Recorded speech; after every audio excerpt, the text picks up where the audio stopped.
Bonjour, collègues. Good morning, everyone. For the first hour of today's meeting, we will hear a briefing and discuss Canada's contribution to humanitarian efforts in the Philippines. Our witnesses are from the Department of National Defence, Major General Michael Hood, Director of Staff, Strategic Joint Staff, Major General Steve Noonan, the Deputy Commander, Canada Joint Operations Command, and from the Department of Foreign Affairs, Trade and Development, we have Leslie Norton, Director General, International Humanitarian Assistance Directorate, and Andrew Shore, Director, Humanitarian Affairs and Disaster Response Division. Thank you very much to you all for joining us here today to discuss this important mission. And General Hood, you have the floor for 10 minutes of opening remarks, please. Thank you, sir. Mr. Chair, members of the committee, thank you for the invitation to appear in front of you today, and I'm happy to be here to provide you with an update on Canada's military contribution to the relief efforts in the Philippines in the wake of Typhoon Hainan. As you know, the largest typhoon ever recorded struck the Philippines on the 8th of November, causing massive devastation throughout a wide portion of the country. La tempête a fait plus de 5,000 morts. The storm killed more than 5,000 people, destroyed more than 1 million homes, and affected 15 million people. Despite its best efforts and preparations, the sheer scale of the disaster quickly overwhelmed the Philippines, and it became clear that they would need help from the international community. Canada mounted a rapid and comprehensive humanitarian response, which was led and coordinated by the Department of Foreign Affairs, Trade and Development under the framework of the Government of Canada's standard operating procedures in response to natural disasters abroad. My colleagues with me today from Foreign Affairs can certainly answer any questions on these broader efforts.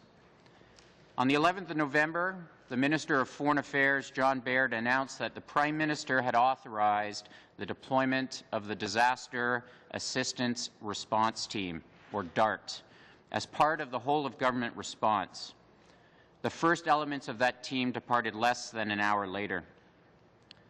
As one element of Canada's civilian-led response toolkit, the DART provides Canada with a rapid response capability to disaster and humanitarian crises upon request of an affected country. The team is a scalable unit made up of a wide spectrum of capabilities that range from urban search and rescue, military engineers, emergency medical teams, and a helicopter airlift unit. Our DART members provide rapid assistance in close cooperation with national and local authorities and our humanitarian partners to address immediate relief needs after an emergency or disaster. They seek to prevent the rapid onset of any secondary effects of a disaster, such as disease, malnutrition, and act as a stabilization measure to bridge the gap until civilian actors are in a position to provide longer-term assistance. On 10 November, the Interdepartmental Strategic Support Team, or ISST, an 8-member group led by DFAT-D and supported by the commanding officer of the DART, departed Canada via CC-144 Challenger aircraft. By the 13th, they were already liaising with Philippine federal and local authorities and conducting reconnaissance to determine where best the DART could be utilized. The rapid establishment of multilateral links was essential to assuring Canada brought the right aid to the right place and in the right time. It was quickly determined that Canada's support was needed in the north of Panay Island, in the western Visayan region of the Philippines, an area that was directly in the path of the typhoon but had yet to receive any assistance. The region was hard hit, and the need for clean water, medical assistance, road clearance, and infrastructure repair was great.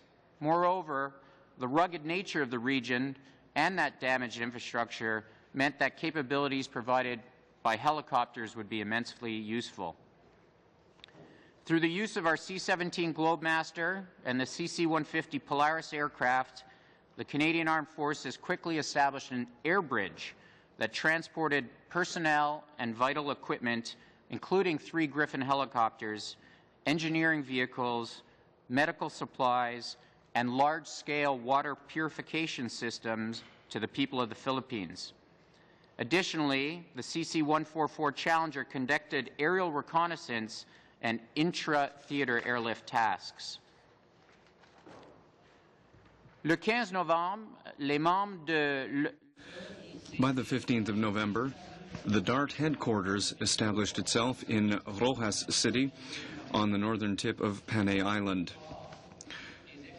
From the outset, civilian, humanitarian, and political experts from the Department of Foreign Affairs were embedded with the DART to ensure appropriate coordination mechanisms were put in place. The engineering personnel began immediately clearing key roadways, while medical teams started seeing patients the very next day. The team grew quickly to over 300 personnel, branching out across the region to rapidly provide help to those in the greatest need. The helicopters began flying missions which meant that vital aid and medical care could be brought to the more isolated areas of northern Panay, while our engineering teams continued to clear roadways and effect repairs to critical infrastructure, notably by repairing a number of emergency generators to key installations such as hospitals. The Challenger provided intra-theater airlift and assisted in the movement of numerous VIPs, such as the Deputy Secretary General to the United Nations, enabling the assessment of the situation by international organizations. Of particular significance, the Challenger conducted the airlift of a 12-year-old with a severely infected leg from Ormoc to Manila, enabling rapid medical attention, saving her life and her leg. On the 24th of November, the commanding officer of the DART declared full operational capability, and the team was working hard across all lines of operation. By this time, 2 reverse osmosis water processing units, or ROPUs, were operating and had already distributed 7,000 liters of water. In addition, 3 Griffin helicopters were in theater and were not only transporting mobile medical teams, but were helping the World Food Program get food aid to isolated communities on Panay. As the mission progressed, engineers assisted non-governmental organizations with the construction of an emergency shelter to house those displaced by a large oil spill caused by the storm. And by the 27th of November, there were 20 Filipino-Canadian military liaison officers deployed across the DART's area of operations to help facilitate the coordination of humanitarian assistance efforts. Throughout, the DART worked closely with the government of the Philippines Armed Forces, and local government authorities, as well with our military allies once they arrived in theater, such as the Australian military and the British Royal Navy. This coordination proved essential in maximizing the DART's effect on the ground. The DART often conducted missions hand-in-hand with non-governmental organizations operating in the area, which led the United Nations Office for the Coordination of Humanitarian Affairs to hail Canada's DART operation as the model for civilian-military cooperation. At this time, there are 316 Canadian Armed Forces personnel providing support in the Philippines. To date, I'm pleased to report that our personnel have distributed over 260,000 liters of water, treated over 5,100 patients, and helped non-governmental organizations deliver over 121,000 pounds of emergency food aid. Canada's 3 deployed Griffin helicopters have flown more than 140 flights in support of DART operations. The DART's engineering troops have cleared 122 kilometers of road, repaired 8 major generators, and assisted in the repair and construction of emergency shelters and temporary storage facilities for non-governmental organizations. And finally, before returning to DART, our Challenger jet flew 60 missions in support of these DART efforts. La réalisation rapide des faits sur le terrain est le fruit de... The impact of the DART has been considerable, and they have helped to limit the suffering in one of the hardest hit regions of the country.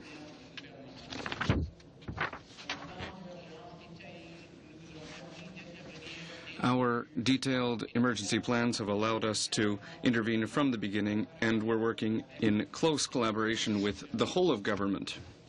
And we are ready with numerous options to support the Government of Canada's response to this crisis in the shortest possible time. That includes additional information and details for your review. Myself, Major General Steve Noonan, Leslie Norton, the Director General, International Humanitarian Assistance Directorate, and Andrew Shore, Directorate of the Humanitarian Affairs and Disaster Response Division, would be happy to take any questions you may have. Thank you. Merci.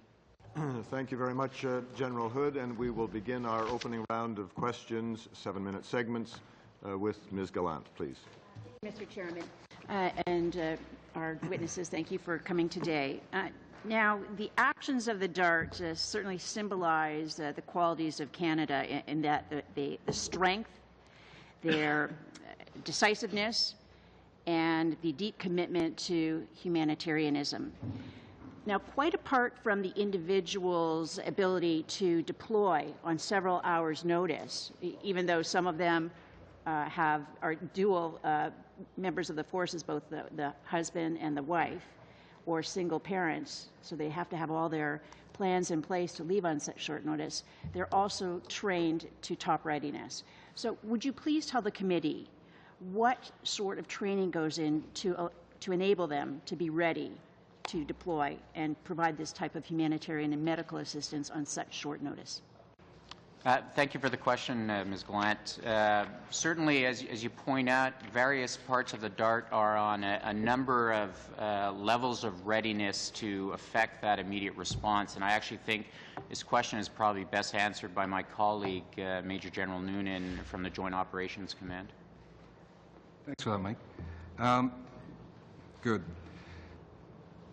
So the DART commitment is one of our highest readiness elements throughout the Canadian Armed Forces. It has associated with it a contingency plan that is rehearsed over the course of any given year in conjunction with our our interagency partners, the whole of government effect. And so personnel are identified, equipment is identified and pooled at our strategic airhead in Trenton, and materials are constantly refreshed so that that particular capability can go out the door on very short notices to move. It's a 12 hours notice to move for the reconnaissance elements and the excuse me, humanitarian assistance and relief teams, or the advance parties of the DART itself. And the main body is on 48 hours notice to move at any given time. Now, these elements are not necessarily only dedicated to the DART. They have other tasks that they do, but they will exercise that contingency at least once a year in an exercise called Ready Renaissance. And you see the name of the operation is Op Renaissance. It's associated with that contingency plan. So that's the collective framework within which they operate. In terms of an individual preparation, each of those individuals that is identified for the DART goes through weapons, first aid, training, and mental assessment that will allow them to understand that going into disaster areas has an effect on them.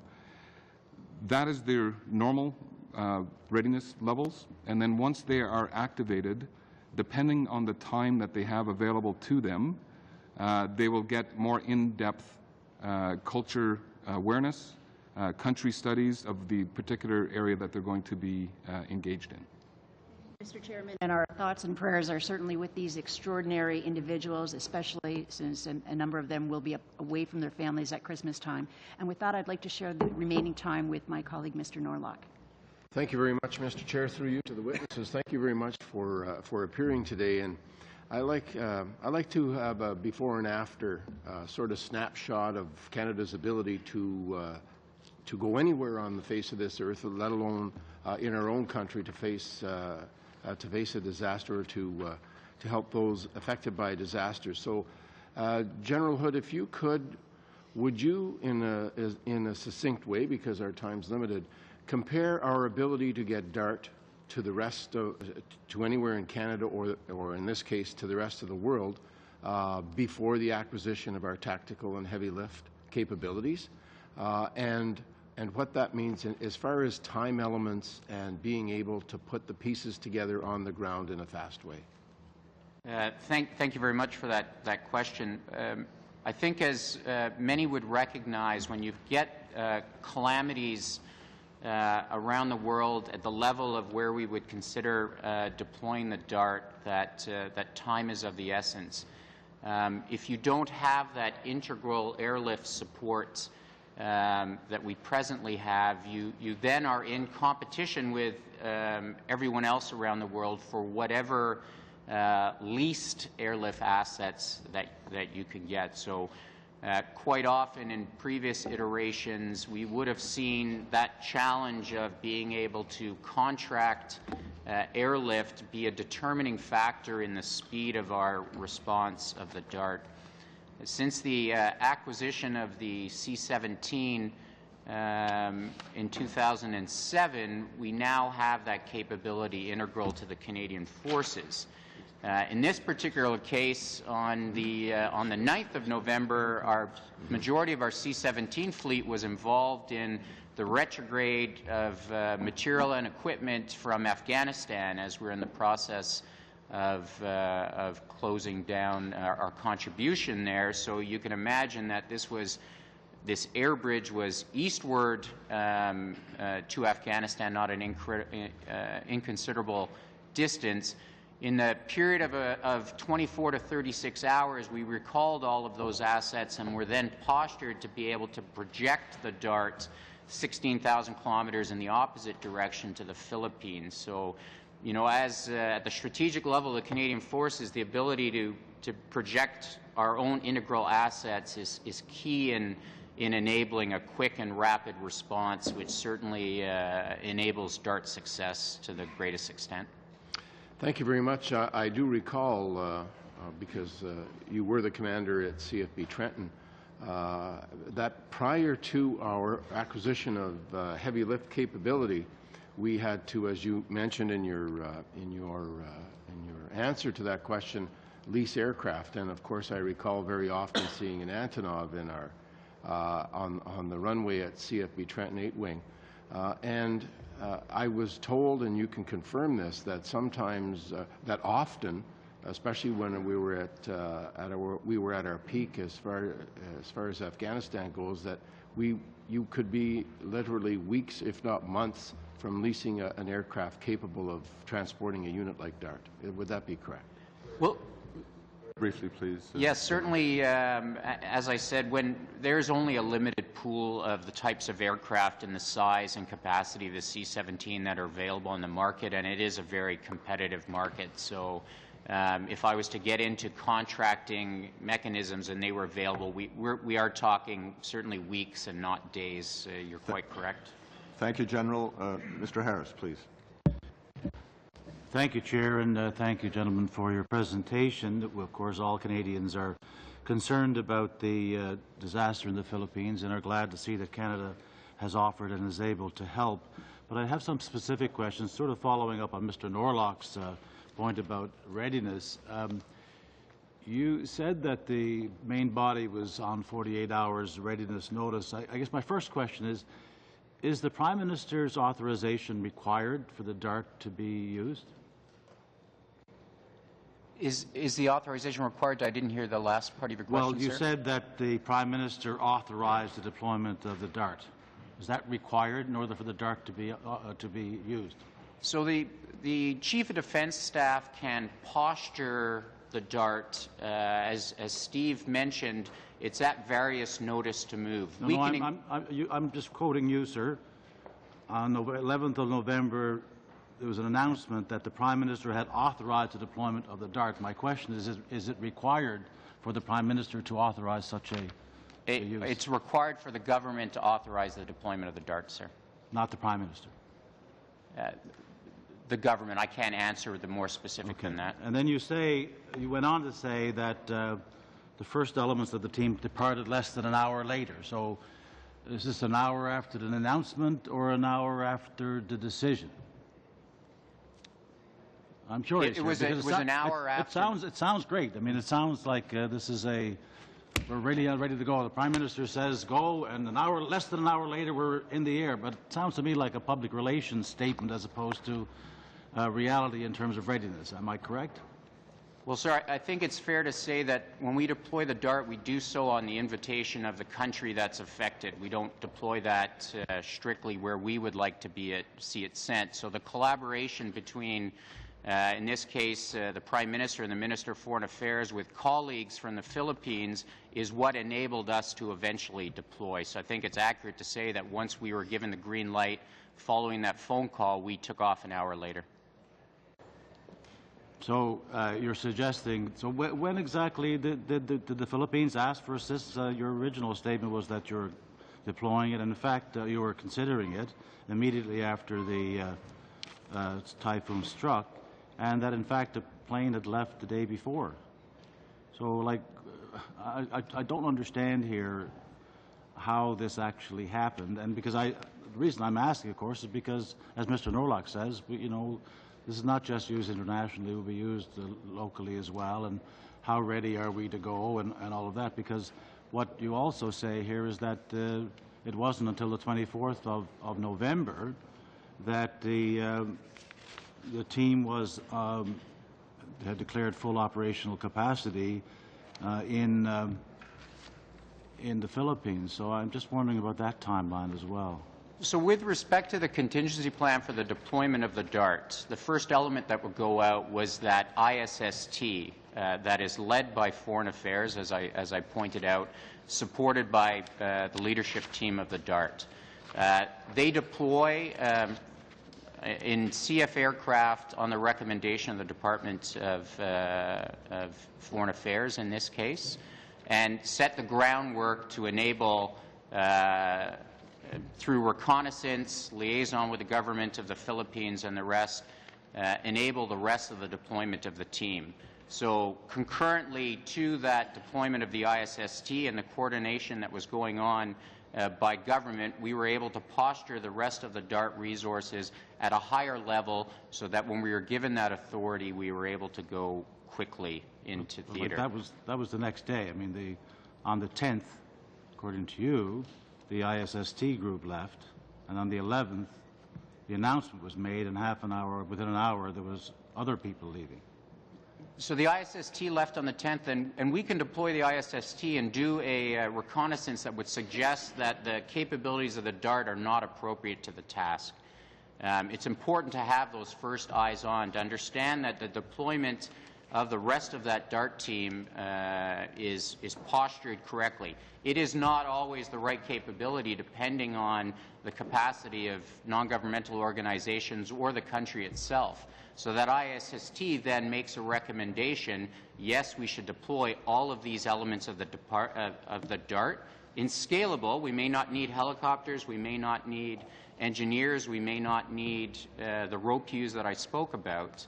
But once that recommendation comes in from the ISST, we are then given authority by the government to deploy the rest of the DART, which is that 300-person team that flows in over a number of days. So when we talk about FOC, which I talked about, full operation capability, they were operating the day after they arrived there, and as more forces arrived in the coming days, it took that period to get up to full operational capability, but they were operating immediately upon arrival. So there is a build-up. I guess we understand that, but the full capability wasn't in place till the 24th, which is essentially 2 weeks.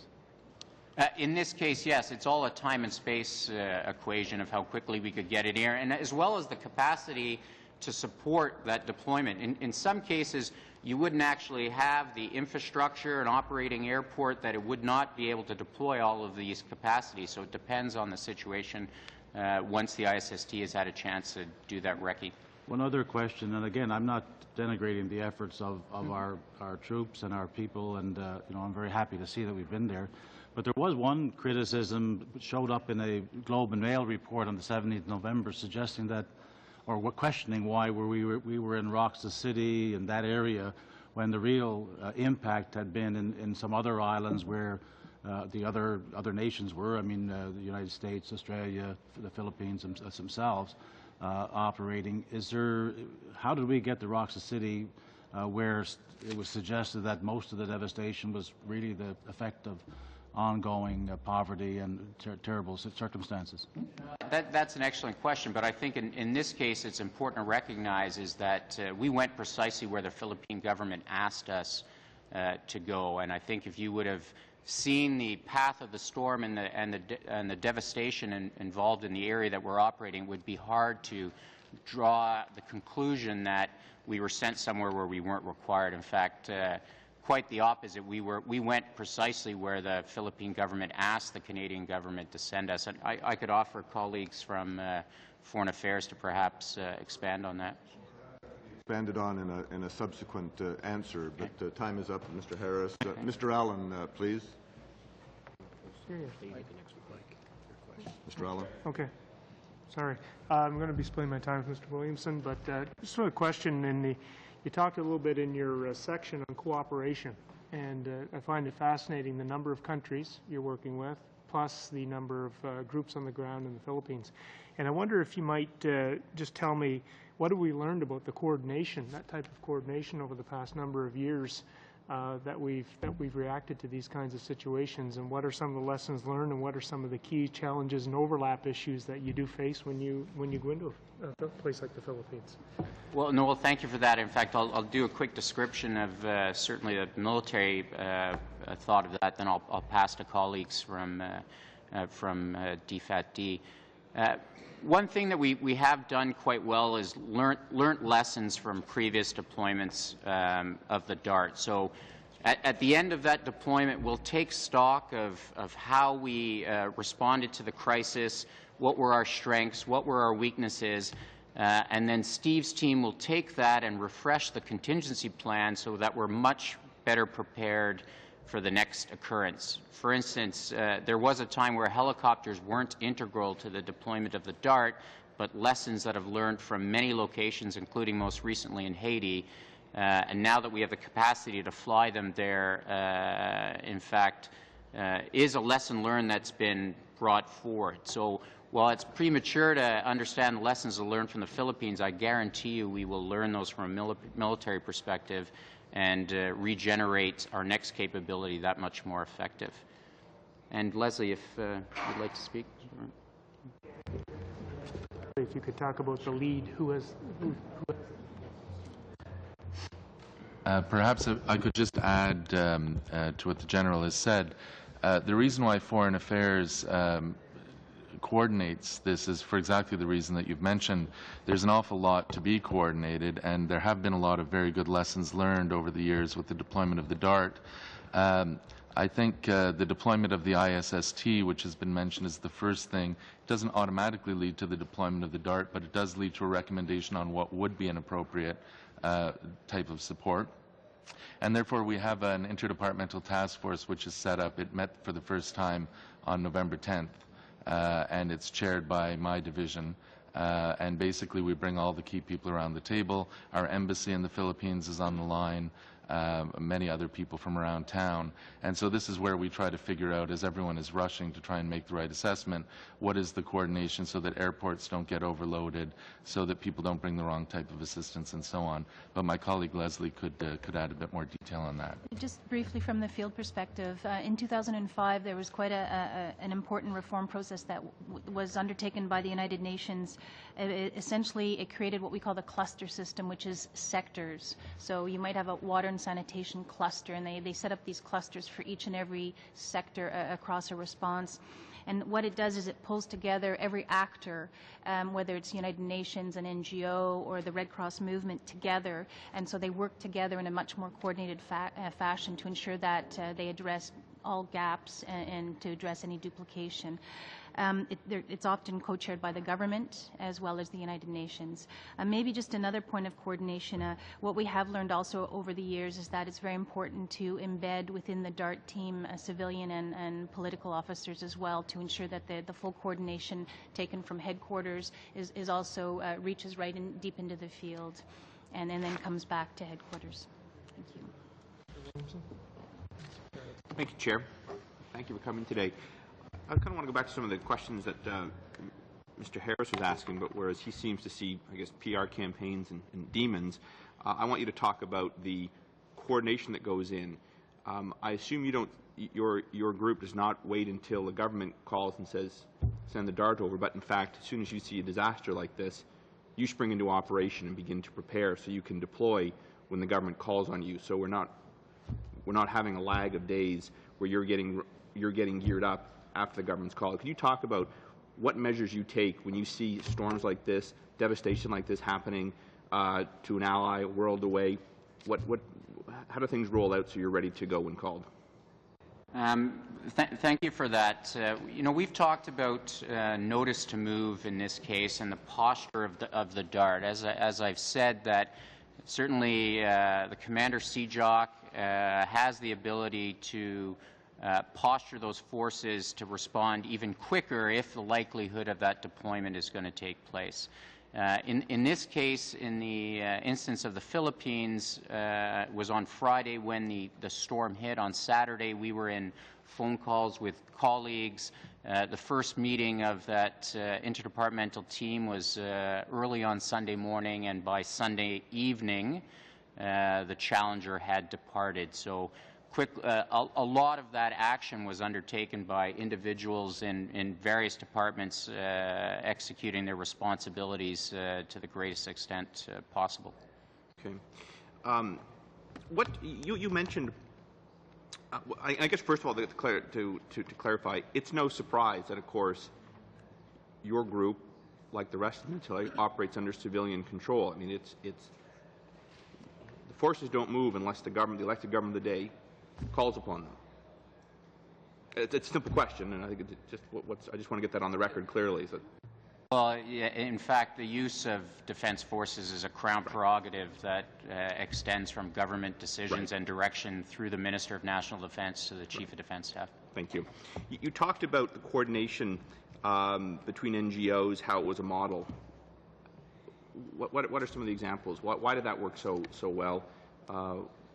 That you were commended by the United Nations. Actually, and I think that colleagues are probably best placed to answer that since they lead most of that coordination on our behalf.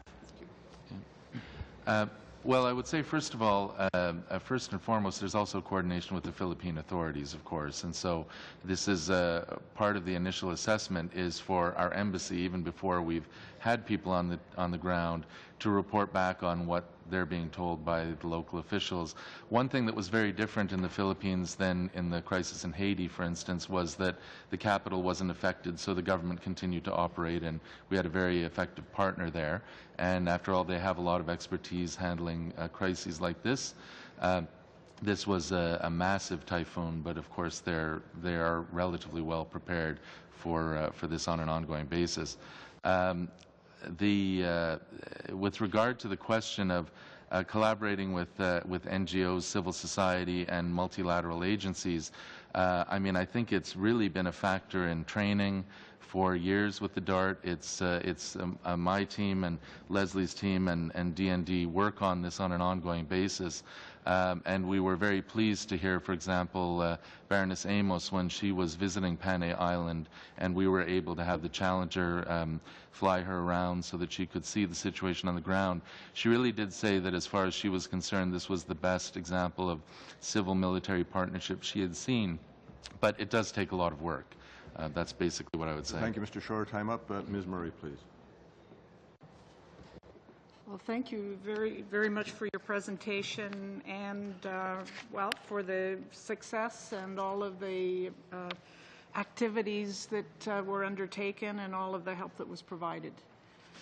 So my first question is, where does the budget come from for the DART activities?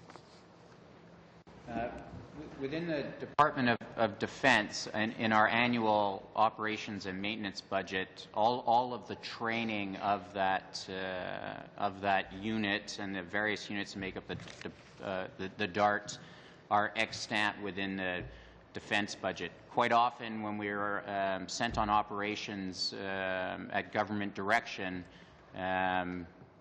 that will either come from within the extant defense budget or it will be supplementary to that. It will not be really assessed for another 60 to 90 days. The process to capture the costs and the rest, I'm not able to comment any further than that. Okay, thank you. So in budget 2010, wages were frozen, but there was already wage increases had been negotiated. So my understanding is that those extra funds came out of O&M, operations and maintenance budget, creating a cumulative $355 million recurring hole in defense in the defense's O&M budget.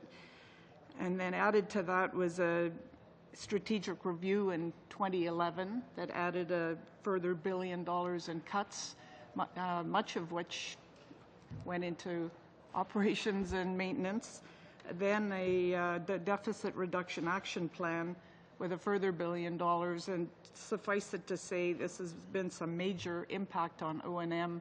18% or $1.4 billion reduction since 2009, since the government's defense plan was put in place. So how does that affect the ability of Canada to provide DART for this particular situation? Thank you for that. I have to admit, I'm not the departmental chief financial officer, so I'm not postured to answer questions with respect to those effects. I can only say that in this case, the DART deployed in the minimum amount of time. We were there well ahead of many allies and friends and continue to do great work, Ms. Murray. But I could take that under advisement and offer colleagues to get some answers to you if you'd like. Okay, thank you. In December 2012, at the Senate Committee on National Security and Defense, Lieutenant General retired Peter Devlin, who was then the Canadian Army commander, stated that the Army's budget had by that point been reduced by 22% since 2010. So we know that some of these reductions are reducing the ability for the Army and for the armed forces to conduct training. Mr. Bazan. And just, you know, General Hood has already indicated to Ms. Murray that he's not capable or not given the mandate to handle financial questions, and we're dealing with a humanitarian crisis here. We're not talking about the estimates. So I'd ask that Ms. Murray talk about the topic at hand rather than badger our witnesses who are here giving us a nice briefing on the good that the Canadian forces are doing, along with our partners in the Philippines in handling a huge humanitarian crisis. Thank you, Mr. Bazan. Well, excuse me, and I would appreciate if the parliamentary secretary would provide me the courtesy of being able to ask the questions that I choose to ask. Thank you.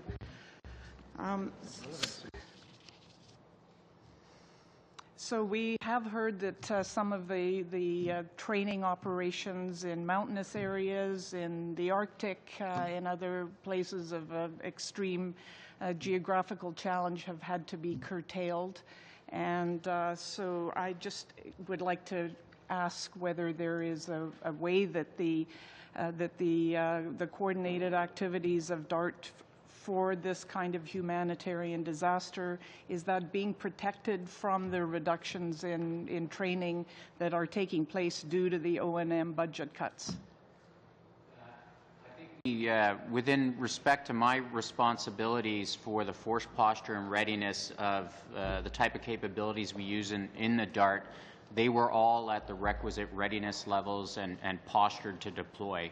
I can't offer commentary to General Devlin's testimony at the time, I can just tell you that those high readiness units associated with the DART were at the requisite levels of readiness and deployed as requested.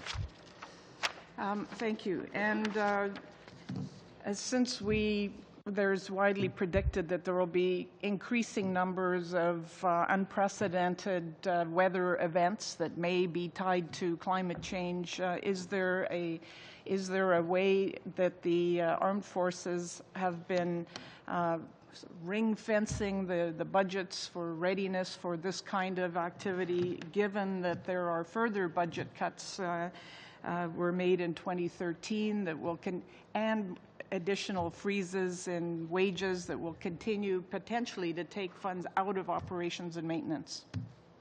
Yeah, I'm sorry. It's not my responsibility or role. I couldn't even offer an answer to that. It's really the Chief Financial Officer's responsibilities, ma'am. I'll have to defer to Would it be possible to find that information, how these budgets relate to, for DART, relate to the other programs, to provide assurance to us and to other Canadians that this will not be an area that's impacted by the continuing budget cuts since 2010 to armed forces budget? I can certainly, I'll just repeat that all of the assets associated with the deployment of the DART were at the requisite readiness levels and trained, postured to deploy. So I think that's the only way I can answer that. Okay. General, the time has expired. Moving into the second round of questioning now, and beginning with Mr. Opitz. Thank you, Mr. Chair, and through you. I will remain relevant and on topic, and I just want to point out that the climatologists point out that hurricanes are not a factor of climate change or anything like that. So, however, getting back to the DART, let's talk about high readiness a little bit, because the DART is like a loaded spring in a sense. It's always ready to go. We have high readiness brigades, of course, but can you compare and contrast that against the DART's preparedness to depart? General, you had mentioned that the DART had departed on a very short period of time in terms of a whole of government reconnaissance to the area. Can you comment on DART's high readiness capability day to day?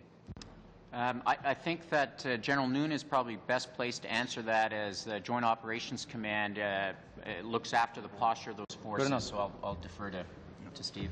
No, fair enough. As I mentioned to Ms. Gallant beforehand, in terms of our preparation for disaster assistance and relief, this is one of our highest readiness contingency plans that is rehearsed at least on a yearly basis, and that the personnel, equipment, and material are insured, ready to go at the notices to move that they have. And the execution, although that is the prepared at any time of the year, we can move those notices to move even to higher readiness based on our read of the situation. And so, for example, on this particular operation, on the 8th of November, through our Canadian Forces Integrated Command Center, we had an awareness that something was brewing, and that the level of disaster was such that it may trip an international response. And so that was when we were getting to ensure that folks dusted off the con plans. Folks were warned off that there may be a requirement to execute various modules of the DART, but certainly the reconnaissance elements were warned off to get ready. And it became pretty obvious, you know, a day later that we were going to at least have to pre-position going forward, so that the time between authority to engage with the Philippine authorities and our folks being able to do that was lessened. So that's why we forward deployed. You've mentioned an important point in terms of con plans, meaning contingency planning for Canadian forces and whatever various elements that you're doing. And a lot of that, by the way, is learned at Canadian Forces College. I know both of you are probably graduates of the NSP and have worked with whole of government on that course, which is a tremendous building block. But these con plans, the DART just doesn't sit on the bench waiting to be called in. You're looking ahead, you're seeing something happening in the world, you're working with your whole of government partners from DFATE and other departments, and you see something brewing in a world, so you're actively looking ahead. You're, as you said, dust off the con plans, but there are already contingency plans in place if you need to activate them. So you're looking ahead for the relevancy as to what you would do, and you would pre-plan various courses of action if you get the call. Would that be correct?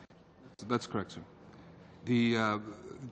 Just push on just perhaps a little bit beyond that. It's a question of finding the balance between speed and accuracy. And so, as General Hood has mentioned before, you need to have the conditions set such that you know where you're going and that you don't become part of the problem as you enter into a theater, into a potentially congested airhead or whatever. So that balance between speed and accuracy is contingent upon our understanding of the situation on the ground. Are used to their max. Can you discuss, like for example, military engineers and the ROPU and things like this? Because sometimes DART is DART, but you need bolt-ons, attachments and detachments from DART. For example, the engineers. You took I think a company of engineers. Is that correct? Or not a company? Sorry, a platoon, troop. Yeah, Troop Plus. Over there and deployed them. So what is your thinking in looking at the Canadian forces as a whole and saying, okay, we need the following to augment DART? How do you follow that process? Right. So as we develop the plans for this contingency based on lessons learned from previous employment of the DART type effects, we noticed that medical is almost always required. We noticed that engineers are almost always required. And dependent on the security situation, we may have a requirement for defense and security to allow the protection of those elements. A command and control element is always required, and a logistics element is always required. So the core competencies of a DART are the ones that are placed on that 48 hours notice to move, with the command and control and reconnaissance elements at higher levels of readiness. Time's expired. Ms. Michaud, 5 minutes, please. 5 minutes. Thank you very much. First of all, I'd like to thank you for your presentation and for all of the efforts that have been done by DART recently. Beyond the issues of material and the DART forces that have been deployed on site, and also the money that's been contributed by Canada to help the Philippines, is that part of the same aid strategy for the Philippines? Do you have some details on how financial contributions to help the Philippines have been administrated or invested to help the population there? Do you have a role in that? I'll ask my colleague to answer. Yes, thank you very much for your question.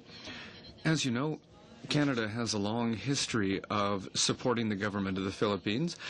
This is something that we done even before the crisis, and I anticipate that we will continue to be there for the Philippines government and for the people of the Philippines in the months and years to come. DART was one of the key elements of Canada's overall response in the Philippines.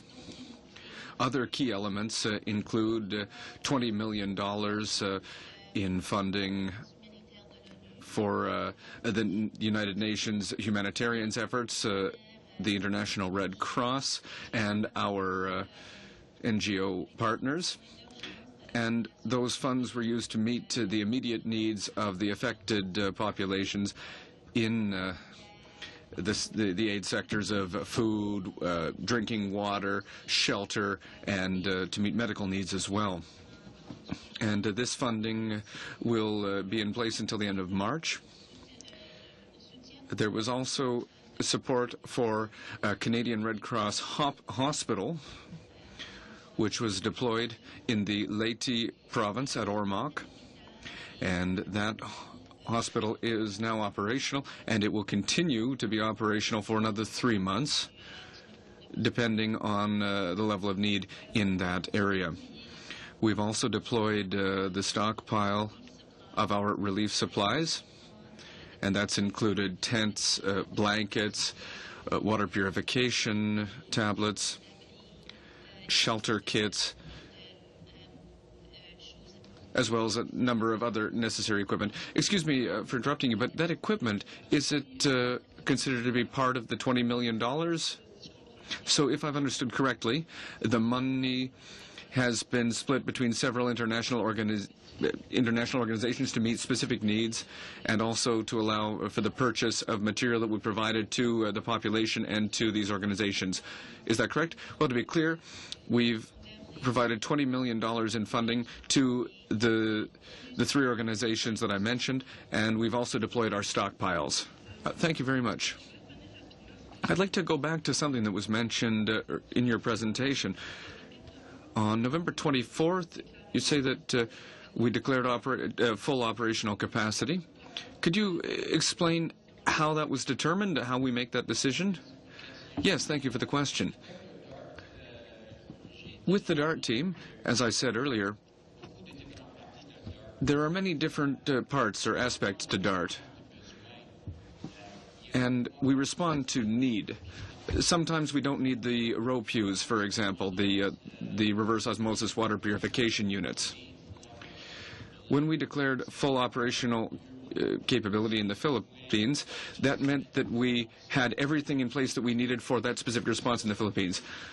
So I imagine that budget issues also come into play in determining whether or not you've reached full operational capacity? No. No budget issues here.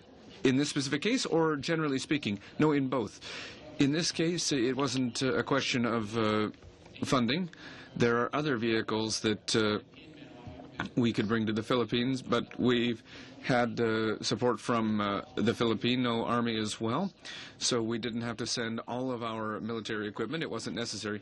Okay, I understand that in this specific case it wasn't necessary. What I'm asking is, in another situation, in another natural disaster situation, would the budget be one of the criteria that you'd look at before declaring full operational capacity? No, the costs, if I've correctly understood your question, the costs for a deployment are never, at least in my experience, never an issue that we look at. We never talk about the budget. We talk about what do we need for, in this case, in the Philippines, and that's it. All right, thank you very much. Thank you, Mr. Chair, and I want to thank our witnesses for appearing today, and I want to thank, through them, pass on our gratitude to everyone that is deployed as part of the DART team, both from the Canadian Armed Forces and from Foreign Affairs. I know that they're doing Canada proud, and they're doing great work over there, and all of us are very proud of them for being able to deploy so rapidly and get into a situation that is less than ideal and help people that really need assistance through one of the most horrific hurricanes ever experienced on the face of the world. You know, I want to go back to some of the points that Ms. Maria had made. I'm concerned about funding. General Hood, in your opinion, were we at all constrained in any way, shape, or form in getting DART out in a timely fashion compared to previous deployments of DART? As I mentioned in my last answer, the costs associated with the deployment of the military capability is not a criterion that we use. We've identified the DART in total as a scalable unit that we are, once given the direction to deploy, are free to deploy as much of that capability. If, in fact, we felt we needed more than what the DART provided, and this was the case in Haiti. If you recall, we had upwards of 2,200 people deployed in Haiti as opposed to just 300, which is the core competency of the DART. We would then make that recommendation. But once the direction to deploy the DART is given, we have free rein to consider everything within that DART as deployable. It was a compromised readiness. It was in high readiness. The train was there. Our troops were ready to go at a drop of a hat. Yeah, absolutely, sir. Perfect. Can you and I had talked previously, General Hood, about the logistics, and this kind of follows up on what Mr. Harris said. You know, by the time we got the go-ahead on November 11th, it wasn't until fully operational until November 24th. But just talk about traveling half a world away, and even though we have the C-17s, we have the heavy lift capabilities, we were able to use our Polarises and get troops there relatively quickly. Just talk about the time lag and moving from Trenton all the way over to the Philippines and the different legs of the journey and how much equipment and personnel had to get moved in that process.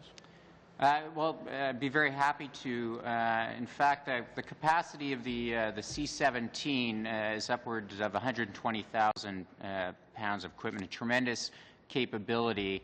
But even to get to that final operation and capability took 6 C-17 Chalks as well as Airbus and some other supporting aircraft. So the real challenge for us was the distance involved, as I said.